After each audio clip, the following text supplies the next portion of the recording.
LaMassa!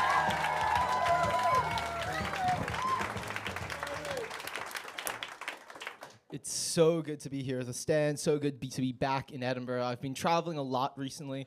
Just a few days ago, I came back from Belfast. I was going there to visit a friend of mine. A big group of us were going over, and she took us to this place called the Kremlin. Now, I don't know if you've ever heard of the Kremlin, but to clue you in, the Kremlin is a USSR-themed gay nightclub in the center of Belfast.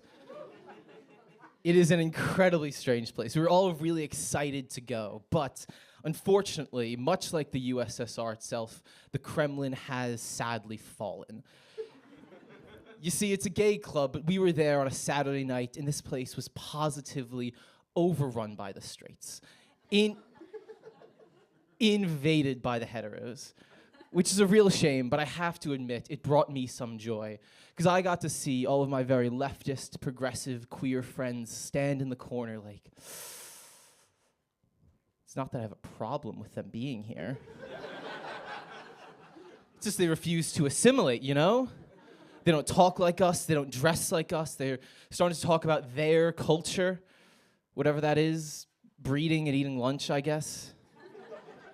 And I could have watched it all day, but eventually they were like, Charlie, why are you laughing? I was like, oh, it's because you guys sound like Tories for the first time. And they didn't really like that. They took a little offense to it. They kind of got flustered. They look over to me and my girlfriend. They're like, well, no, I mean, obviously you guys can stay. You're some of the good ones. I do have a girlfriend. I love my girlfriend very much. We've been together for a while now. Of course, we argue. Everyone argues but thankfully we argue about the little things, the small, insignificant things that bother us. We don't argue about the big stuff yet.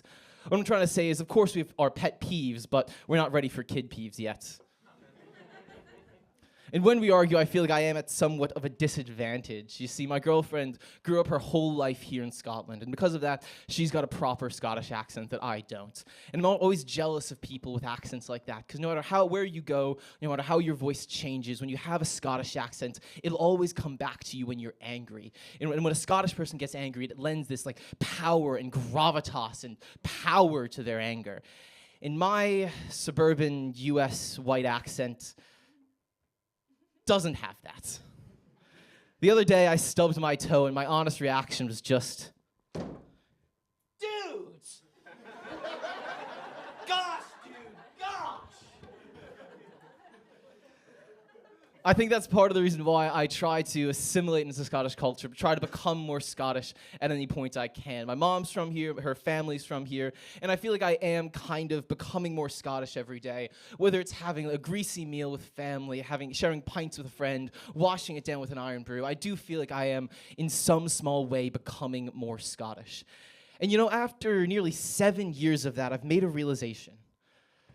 I don't know how much more of this I can fucking take. I'm falling to pieces. I mean, I'm not saying there aren't responsible, healthy, smart ways you can commune with Scottish culture. I am saying that every time someone has looked me in the eyes and said, Charlie, you're really doing your heritage proud. Charlie, you're really becoming a true Scotsman today. It's always after doing something that has taken years off of my life.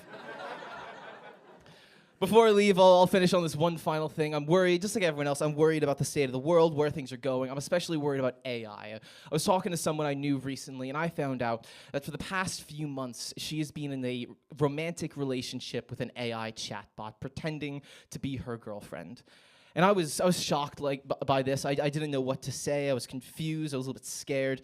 So I remember I was talking to her, and I said, you know, I mean, how could you be doing this? That's not a real woman. That's you know, people can always tell with that sort of thing. And I'll never forget what she said to me, because she looked at me dead in the eyes and she said, well, now who sounds like a Tory, you hypocritical prick?